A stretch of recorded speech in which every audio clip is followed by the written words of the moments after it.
ஓம் சாந்தி.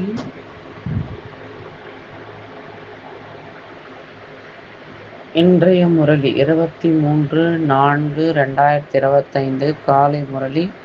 பாப்தாதா மதுபன். இனிமையான குழந்தைகளே, இப்போது நாடகம் முடிவடைகின்றது. வீட்டிற்கு திரும்பிச் செல்ல வேண்டும். கலியுக கடைசிக்கு பிறகு சத்யுகம் மறுபடியும் வரும். இந்த ரகசியத்தை அனைவருக்கும் புரிய வையுங்கள். கேள்வி: ஆத்மா பாகத்தை நடித்து நடித்தே களைத்துப் போனது. களைப்பிற்கான முக்கிய காரணம் என்ன? பதில்: அதிக பக்தி செய்து அநேக கோவில்கள் கட்டி பணம் செலவழித்தாயிற்று. அடி வாங்கி வாங்கி சதோ பிரதான ஆத்மா தமோ பிரதானமாக ஆகிவிட்டது. தமோ பிரதானமாக ஆகிவிட்ட காரணத்தால் தான் துக்கம் அடைந்துள்ளது. ஏதாவது ஒரு விஷயத்தால் ஒருவர் சலிப்படைந்து விடும்போது களைப்பாகி விடுகிறது. இப்போது அனைத்து களைப்பையும் போக்குவதற்காக பாபா வந்துள்ளார். ஓம் சாந்தி. ஆன்மீக தந்தை குழந்தைகளுக்கு புரிய வைக்கிறார். அவருடைய பெயர் என்ன? சிவா. இங்கே அமர்ந்திருக்கிறீர்கள் என்றால் குழந்தைகளுக்கு நல்லபடியாக நினைவு இருக்க வேண்டும். இந்த டிராமாவில் அனைவருக்கும் என்ன பாகம் உள்ளதோ அது அனைத்துமே இப்போது முடிவடைகின்றது. நாடகம் முடிவடைய போகின்றதென்றால் நடிகர்கள் அனைவருமே இப்போது நமது பாகம் முடிவடைய போகிறது என்பதை உணர்ந்திருக்கிறார்கள்.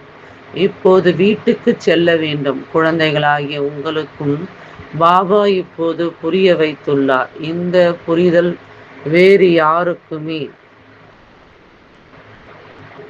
கிடையாது. இப்போது பாபா உங்களை புத்திசாலிகளாக ஆக்கியிருக்கிறார். குழந்தைகளே, இப்போது நாடகம் முடிவடைகின்றது. இப்போது புதிதாக சக்கரம் சுற்ற ஆரம்பமாகின்றது. புது உலகத்தில் சத்யுகம் இருந்தது. இப்போது பழைய உலகத்தில் இந்த கலியுகத்தின் கடைசி நேரம். இவ்விஷயங்களை நீங்கள் தான் அறிவீர்கள். உங்களுக்குத்தான் தந்தை கிடைத்துள்ளார். புதிதாக யாரேனும் வருகிறார்கள் என்றால் அவர்களுக்கும் இதை புரிய வைக்க வேண்டும். இப்போது நாடகம் முடிவடைகின்றது. கலியுக கடைசிக்கு பிறகு சத்யுகம் திரும்பவும் வந்தாக வேண்டும். இப்போது இவ்வளவு அநேகம் பேர் உள்ளனர் என்றால் இவர்கள் அனைவரும் தங்களின் வீட்டுக்கு திரும்பி சென்றாக வேண்டும். இப்போது நாடகம் முடிவடைகின்றது. இதன் மூலம் மனிதர்கள் பிரளயம் வரும் என்று புரிந்து கொள்கின்றனர். இப்போது பழைய உலகத்தின் விநாசம் எப்படி ஏற்படுகிறது என்று நீங்கள் அறிவீர்கள். பாரதமோ அவினாஷி கண்டம். பாபாவும் இங்கேதான் வருகிறார். மற்ற அனைத்து கண்டங்களும் அழிந்து போகும். இந்த சிந்தனைகள் வேறு யாருடைய புத்தியிலும் வர முடியாது. பாபா குழந்தைகளாகிய உங்களுக்கு புரிய வைக்கிறார். இப்போது நாடகம் முடிவடைகின்றது. இது மீண்டும் பழையபடி ஆரம்பமாகும். முன்பு நாடகம் என்ற பெயர் கூட உங்கள் புத்தியில் இல்லாதிருந்தது. இது சிருஷ்டி நாடகம்.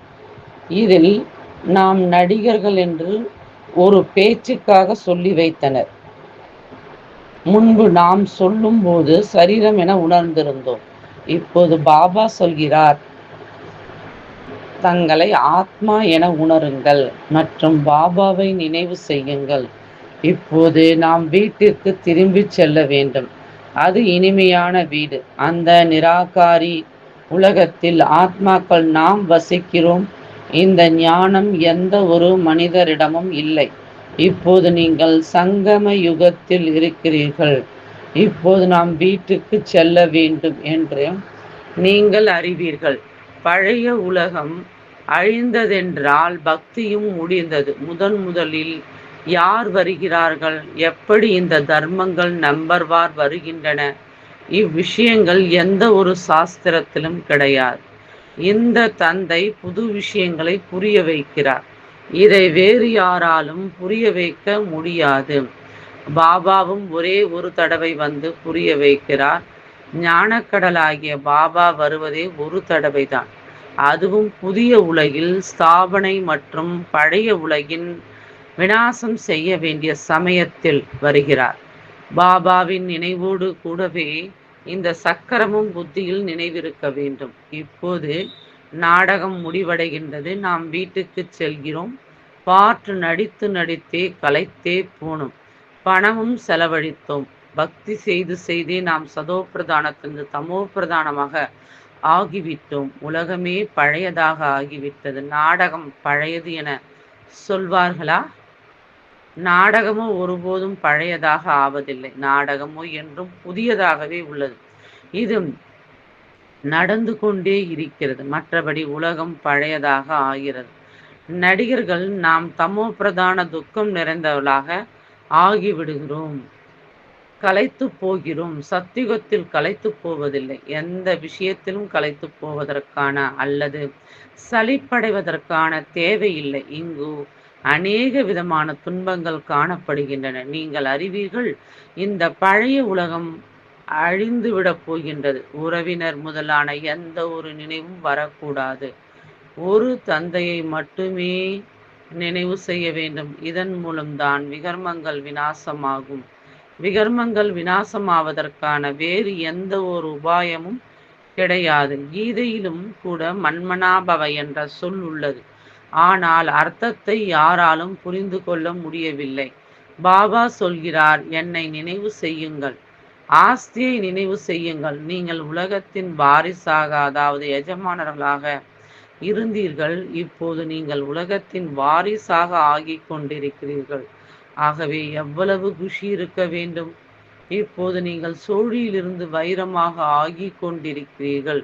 இங்கே நீங்கள் வந்திருப்பதே பாபாவிடமிருந்து ஆஸ்தி பெறுவதற்காக. நீங்கள் அறிவீர்கள், எப்போது கலைகள் குறைந்து விடுகின்றனவோ அப்போது பூக்களின் தோட்டம் வாடி போகின்றது. இப்போது நீங்கள் பூக்களின் தோட்டமாக ஆகிறீர்கள். சத்யுகம் தோட்டம் என்றால் எவ்வளவு அழகாக உள்ளது. பிறகு கொஞ்சம் கொஞ்சமாக கலைகள் குறைந்து கொண்டே போகின்றன. 2 கலைகள் குறைந்தன என்றால் தோட்டம் வாடி போனது. இப்போது முள் நிறைந்த காடாக ஆகிவிட்டுள்ளது. இப்பொழுது நீங்கள் அறிவீர்கள், உலகத்திற்கு எதுவுமே தெரியாது. இந்த ஞானம் உங்களுக்கு கிடைத்து கொண்டிருக்கின்றது. இது புதிய உலகத்திற்கான புதிய ஞானம். புதிய உலகம் ஸ்தாபனை ஆகின்றது. ஸ்தாபனை செய்பவர் பாபா. வந்து சொர்க்கத்தை படையுங்கள் என்று அவரைத்தான் நினைவு செய்கின்றனர். சுகதாமத்தை உருவாக்குவீர்களானால் நிச்சயமாக துக்க உலகம் விநாசமாகும், இல்லையா? பாபா தினந்தோறும் புரிய வைத்து கொண்டே இருக்கிறார். அதை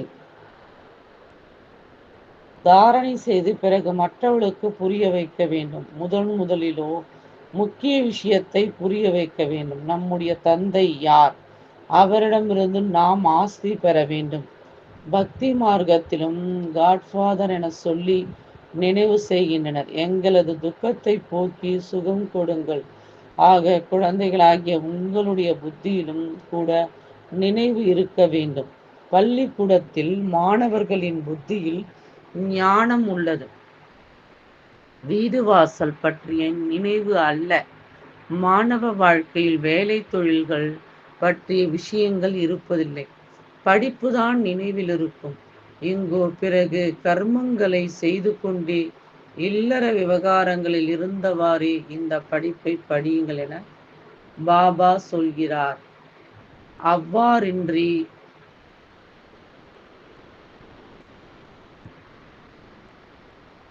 சந்நியாசிகளை போல் வீடு வாசலை விட்டு விடுங்கள் என சொல்வதில்லை. இது ராஜயோகம் ஆகும்.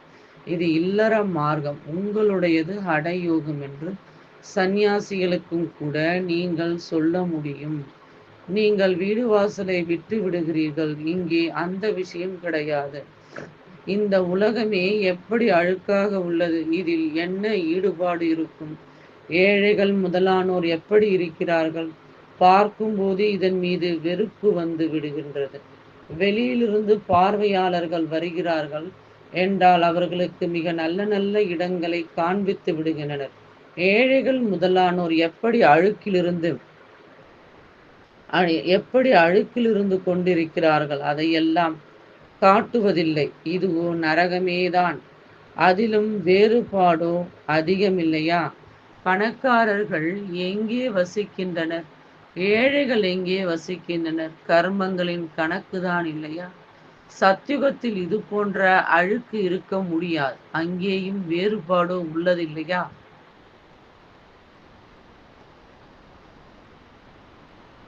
சிலர் தங்கத்தால் மாளிகை உருவாக்குவார்கள், சிலர் வெள்ளியாலும் சிலர் செங்கல்லாலும் கட்டுவார்கள். இங்கு எத்தனை கண்டங்கள் உள்ளன! ஓர் ஐரோப்பிய கண்டமே எவ்வளவு பெரியது! அங்கு நாம் மட்டுமே இருப்போம். இதுவும் கூட புத்தியில் இருக்குமானால் எவ்வளவு மகிழ்ச்சி நிறைந்த மனநிலை இருக்கும்! மாணவர்களின் புத்தியில் படிப்புதான் நினைவிருக்கும். தந்தை மற்றும் ஆஸ்தி இதுவோ புரிய வைக்கப்பட்டுள்ளது. இன்னும் கொஞ்சம் சமயமே உள்ளது. அவர்களோ லட்சக்கணக்கான ஆயிரக்கணக்கான வருடங்கள் என சொல்லிவிடுகின்றனர். இங்கோ விஷயமே 5000 வருடங்களுக்கானதுதான். குழந்தைகள், நீங்கள் புரிந்து கொள்ள முடியும். இப்போது நமது ராஜதானியின் ஸ்தாபனை ஆகிக் கொண்டிருக்கிறது. மற்றபடி முழு உலகமும் அழிந்து போகும். இது படிப்பு இல்லையா? புத்தியில் இது நினைவிருக்க வேண்டும். நாம் மாணவர்கள், நமக்கு பகவான் படிப்பு சொல்லி தருகிறார். அப்போதும் எவ்வளவு குஷி இருக்கும்! இது ஏன் மறந்து போகிறது?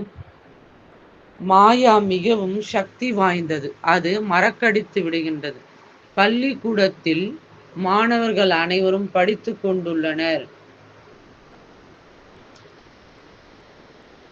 அனைவரும் அறிந்துள்ளனர். நமக்கு பகவான் கற்றுத்தருகிறார்.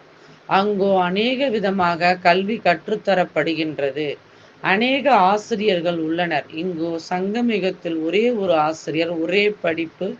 மற்றபடி உதவியாளர்களான ஆசிரியர்களோ அவசியம் வேண்டும். பள்ளிக்கூடம் ஒன்றுதான், மற்றபடி கிளைகள் அநேகம் உள்ளன. கற்பிப்பவர் ஒரு தந்தை தான். தந்தை வந்து அனைவருக்கும் சுகம் தருகிறார். நீங்கள் அறிவீர்கள், அரை கல்பத்திற்கு நாம் சுகமாக இருப்போம். ஆக இந்த குஷியும் இருக்க வேண்டும். சிவபாபா நமக்கு கற்றுத் தருகிறார். சிவபாபா சொர்க்கத்தின் படைப்பை படைக்கின்றார். நாம் சொர்க்கத்தின் எஜமானராக ஆவதற்காக படிக்கிறோம். எவ்வளவு குஷி உள்ளுக்குள் இருக்க வேண்டும்! அந்த மாணவர்களும் கூட சாப்பிட்டு கொண்டும் அருந்தி கொண்டும் வீட்டின் அனைத்து காரியங்களையும் செய்கின்றனர். ஆம், யாராவது ஹாஸ்டலில் உள்ளனர் என்றால் படிப்பின் மீது அதிக கவனம் இருக்கும். சேவை செய்வதற்காக பெண் குழந்தைகள் வெளியில் தங்குகின்றனர். எப்படி மனிதர்கள் எல்லாம் அங்கே வருகின்றனர். இங்கோ நீங்கள் எவ்வளவு பாதுகாப்பாக இருக்கிறீர்கள். யாரும் உள்ளே பிரவேசிக்க முடியாது. இங்கே யாருடைய சங்கமும் கிடையாது. பதிதர்களுடன் பேச வேண்டிய தேவை கிடையாது. நீங்கள் யாருடைய முகத்தையும் பார்க்க வேண்டிய தேவையும் கிடையாது. பிறகும் கூட வெளியில் வசிப்பவர்கள் வேகமாக சென்று விடுகின்றனர். எப்படிப்பட்ட அதிசயம்! வெளியில் தங்கி இருப்பவர்கள் எத்தனை பேருக்கு படிப்பித்து தங்களுக்கு சமமாக ஆக்கி அழைத்து வருகின்றனர். பாபா சமாச்சாரத்தை கேட்கிறார். எப்படி நோயாளிகளை அழைத்து வந்திருக்கிறீர்கள்? யாராவது மிகவும் மோசமான நோயாளிகள் என்றால் அவர்கள் 7 நாள் பட்டியில் வைக்கப்படுகிறார்கள். இங்கே எந்த ஒரு சூத்திரரையும் அழைத்து வரக்கூடாது. இந்த மதுபன் பிராமணர்களாகிய உங்களுடைய கிராமம் போன்றது. இங்கே தந்தை குழந்தைகளாகிய உங்களுக்கு அமர்ந்து புரிய வைக்கிறார். உலகத்திற்கும் எஜமானராக்குகிறார். யாராவது சூத்திரர்களை அழைத்து வருவார்களானால் வைப்ரேஷனை கெடுத்து விடுவார்கள். குழந்தைகளாகிய உங்களுடைய நடத்தையும் மிகவும் ராயலாக, அதாவது மேலானதாக இருக்க வேண்டும். இன்னும் போனால் உங்களுக்கு அதிக சாட்சாத்காரம் ஆகிக் கொண்டே இருக்கும். அங்கே என்னென்ன இருக்கும்? மிருகங்களும் கூட எவ்வளவு நல்லதாக இருக்கும். அனைத்தும் நல்ல பொருட்களாக இருக்கும். சத்தியுகத்தின் எந்த ஒரு பொருளும் இங்கே இருக்க முடியாது. உங்களுடைய புத்தியில் உள்ளது. நாம் சொர்க்கத்திற்காக பரீட்சை பாஸ் செய்து கொண்டிருக்கிறோம். எவ்வளவு படிக்கிறோமோ அவ்வளவு பிறகு மற்றவர்களுக்கும் கற்றுக் கொடுப்போம். ஆசிரியராகி மற்றவர்களுக்கு வழி சொல்கின்றனர். அனைவரும் ஆசிரியர்கள், அனைவருக்கும் கற்றுக் கொடுக்க வேண்டும். முதலிலோ தந்தையின் அறிமுகம் கொடுத்து சொல்ல வேண்டும்.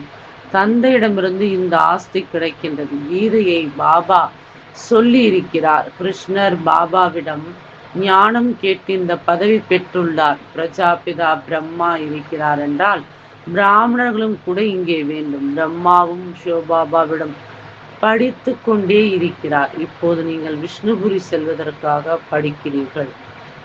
இது உங்களுடைய அலௌகீக வீடு. லௌகிக் பரலௌகிக் பிறகு அலௌகிக், இது விஷயம் இல்லையா? பக்தி மார்க்கத்தில் ஒருபோதும் பிரம்மாவை நினைவு செய்வதில்லை. பிரம்மா பாபா என சொல்வதற்கு யாருக்கும் தோன்றுவதில்லை. துக்கத்திலிருந்து விடுவீங்கள் என்று சிவபாபாவை நினைவு செய்கின்றனர். இவர் பரலௌகீக தந்தை.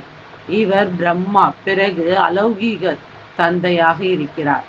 இவரை நீங்கள் சூட்சுமத்திலும் பார்க்கிறீர்கள், பிறகு இங்கேயும் பார்க்கிறீர்கள். லௌகீக தந்தையோ இங்கே பார்க்க முடியும், பரலௌகீக தந்தையோ பரலோகத்தில் தான் பார்க்க முடியும்.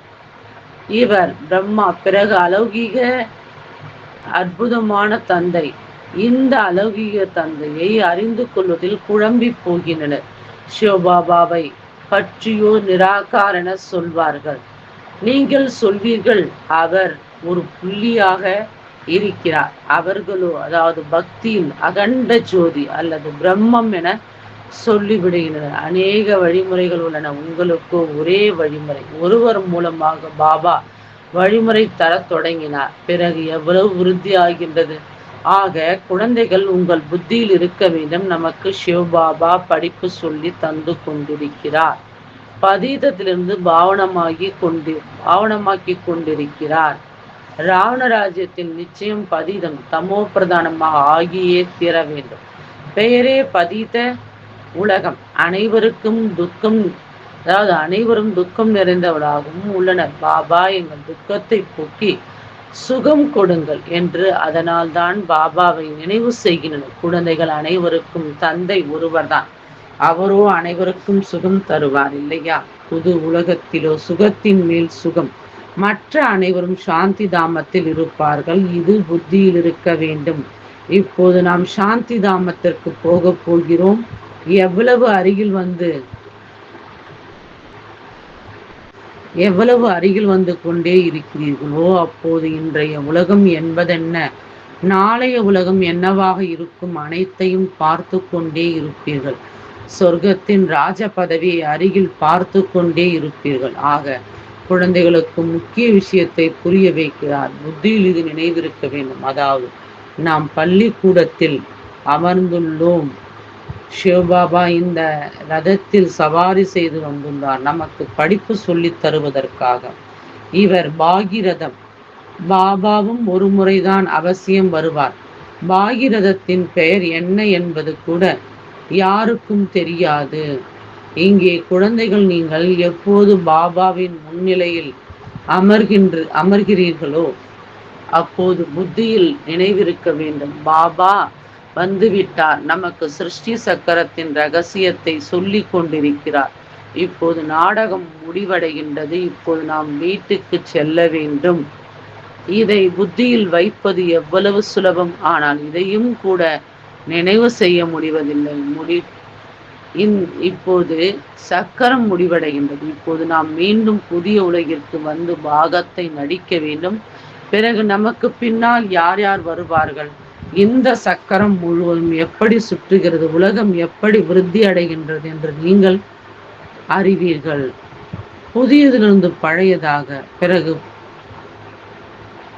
பழையதிலிருந்து புதியதாக ஆகின்றது. விநாசத்திற்கான ஏற்பாடுகளையும் பார்த்து கொண்டிருக்கிறீர்கள். இயற்கை சேதங்களும் நடைபெறப் போகின்றன. இவ்வளவு வெடிகுண்டுகளை தயாரித்து வைத்துள்ளனர் என்றால் பயன்படுத்துவதற்காகத்தான் இல்லையா? வெடிகுண்டுகளால் தான் இவ்வளவு வேலை நடைபெறும். அதாவது அழிவிற்கான வேலை நடைபெறும். அதனால் மனிதர்கள் சண்டையிடுவதற்கு தேவையில்லாமற் போகும்.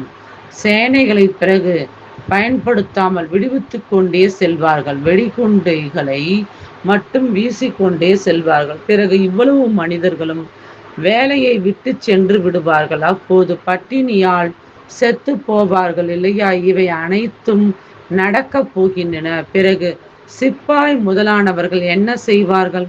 நிலநடுக்கங்கள் நடந்து கொண்டே இருக்கும். வெடிகுண்டுகள் விழுந்து கொண்டே இருக்கும். ஒருவர் மற்றவரை கொன்று கொண்டே இருப்பார்கள். இரத்த ஆறு ஓடும் நாடகமும் நடக்க போகிறது இல்லையா? அதாவது இரத்த ஆறு ஓடும் நாடகமும் நடக்க போகிறது இல்லையா? ஆக இங்கே எப்போது வந்து அமர்கிறீர்களோ இந்த விஷயங்களை பற்றி சிந்தனை செய்ய வேண்டும். சாந்தி தாமம் சுகதாமத்தை நினைவு செய்து கொண்டே இருங்கள்.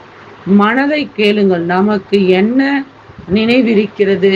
பாபாவின் நினைவு இல்லை என்றால் நிச்சயமாக புத்தி எங்கோ அலைகின்றது. விகர்மங்களும் விநாசமாகாது, பதவியும் குறைந்து போகும். நல்லது. பாபாவின் நினைவு நிற்கவில்லை என்றால் சக்கரத்தை பற்றி சிந்தனை செய்தாலும் கூட குஷி அதிகரிக்கும். ஆனால் ஸ்ரீமத் படி நடப்பதில்லை. பாப்தாதாவின் மனதில் இடம் பிடிக்க முடியாது. சேவை செய்யவில்லை என்றால் அநேகருக்கு தொந்தரவு கொடுத்து கொண்டே இருக்கின்றனர். சிலரோ அநேகரை தங்களை போல் ஆக்கி பாபாவிடம் அழைத்து வருகின்றனர். ஆக பாபா அதை பார்த்து குஷி அடைகின்றார். நல்லது. இனிமேலும் இனிமையான தேடி கண்டெடுக்கப்பட்ட செல்லமான குழந்தைகளுக்கு தாயும் தந்தையுமாகிய பாப்தாதாவின் அன்பு நினைவுகள் மற்றும் காலை வணக்கம். ஆன்மீக குழந்தைகளுக்கு ஆன்மீக தந்தை நமஸ்காரம். ஆன்மீக தந்தைக்கு ஆன்மீக குழந்தைகளின் அன்பு நினைவுகளும் நமஸ்காரமும். தாரணைக்கான முக்கிய சாரம்: சதா மகிழ்ச்சியாக இருப்பதற்காக புத்தியில் படிப்பு மற்றும் படிப்பை சொல்லித்தரும் பாபாவின் நினைவு இருக்க வேண்டும். உண்ணும் போதும் அருந்தும் போதும் காரியங்கள் அனைத்தையும் செய்து கொண்டும் படிப்பின் மீது முழு கவனம் செலுத்த வேண்டும். 2வது பாயிண்ட்: பாப்தாதாவின் மனதில் இடம் பிடிப்பதற்கு ஸ்ரீமத் படி அநேகரை தங்களை போல் ஆக்குகின்ற சேவை செய்ய வேண்டும். யாரையும் துன்பம் அடைய செய்யக்கூடாது. வரதானம்: அசரீரி நிலையின் இன்ஜெக்ஷன் மூலம் மனதை கட்டுப்படுத்தக்கூடிய ஒருமுக தன்மை உள்ளவர் ஆகுக. அசரீரி நிலையின் இன்ஜெக்ஷன் மூலம் மனதை கட்டுப்படுத்தக்கூடிய ஒருமுக தன்மை உள்ளவர் ஆகுக.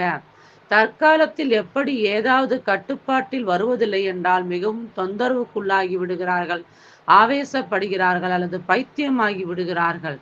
எனவே அவர்களுக்கு அத்தகைய ஒரு இன்ஜெக்ஷன் போட்டு விடுகிறார்கள். அதனால் அவர்கள் அமைதியாகி விடுகிறார்கள். அதுபோல் சங்கல்ப சக்தி உங்கள் கட்டுப்பாட்டில் வருவதில்லை என்றால் அசரீரி நிலையின் இன்ஜெக்ஷன் போட்டுக்கொள்ளுங்கள்.